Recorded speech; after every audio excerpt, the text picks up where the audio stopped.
Hello, everybody, and welcome to another Women's Health Wednesday Live here with me, Jacqueline Rose, your menopause educator and coach, hormonal health specialist, and passionate women's health advocate.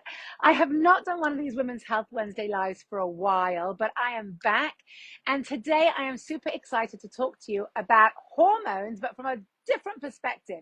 Now, when I normally talk about hormones, you know that I'm going to be talking about estrogen and progesterone and testosterone and FSH, all those reproductive hormones. I may even be talking to you about cortisol and insulin and thyroid hormones and all different things like that. But today we're actually going to be talking about something totally different as it relates to hormones, and that is our feel-good hormones. Now, our feel-good hormones, we usually think of as maybe dopamine. We hear a lot about that dopamine hit when you sort of get that boost, that drive, that sort of motivation to do something. Dopamine has also sort of become today used in our social media culture as being a bit addictive. But really, when we're talking about feel-good hormones, we're looking at four key hormones. One is serotonin. That is really that feel-good hormone that is released in the brain that really makes us feel happy and feel good. Then we do have that dopamine, and dopamine is not only about the addictive behaviors, dopamine is also another one of those feel-good hormones. We have oxytocin. Oxytocin is that love, bonding, connection hormone. We normally talk about oxytocin when it comes to pregnant women, after giving birth, that skin to skin touch, that bonding between mum and baby. We normally talk about the oxytocin then. And we also have endorphins. All of these chemicals are actually hormones in our body, and we know them as hormones in the brain. They help our brain to trigger different things, to sense different things, to be aware of different things, and they really impact our emotions, how we feel.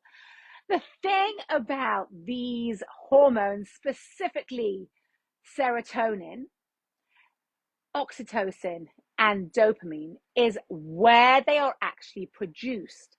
They are actually produced in the gut.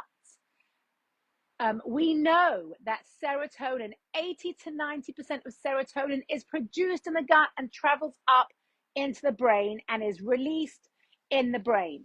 We know that dopamine, about 50% of dopamine is produced in the gut, travels up to the brain. And we know that oxytocin is produced in the gut lining.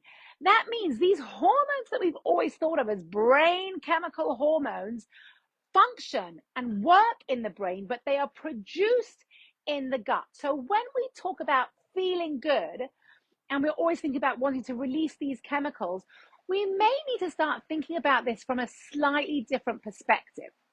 Let's go back a step.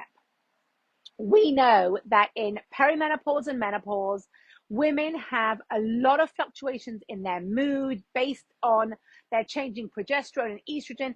We have mood fluctuations, we have anxiety, we also may have more depression occurrences. We have mood swings, we have brain fog, we're just not feeling like ourselves. Our energy is very depleted. We have low energy, low motivation. We may be feeling more lethargic than normal. All of this is happening perimenopause, menopause, in this transition time, because our hormones are fluctuating. But if we can focus on supporting those feel-good hormones, on supporting the release of those hormones into our brain, in the support of having those hormones going around our bloodstream, we are going to help to counterbalance that mood swings, the PMS, the anxiety, depression, the not having any energy, all those things. We can help to balance that out, help to really support ourselves by boosting and supporting the feel-good hormones. And how do we do that? So we know that we are so focused on those reproductive hormones, the cortisol, the insulin, the thyroid, the other adrenal hormones. We're so focused on that we don't ever really think enough about supporting and boosting those feel-good hormones. We do that in very easy ways. The first thing is, I said that they are made and produced in the gut. That means we need to be thinking about our gut health, our gut microbiome. If you are experiencing any type of gut changes, any type of inflammation, irritability, irritable bowel syndrome, sensitivity to foods, that is also another thing that's happening during perimenopause and menopause. We are often seeing changes in our gut health. We often are noticing that we are responding to food in different ways. All of a sudden, we're getting really bloated when we eat carbohydrates or sugar or gluten. Our body is responding to dairy in a different way. We may be thinking all of a sudden we've got new food allergies or different things like that.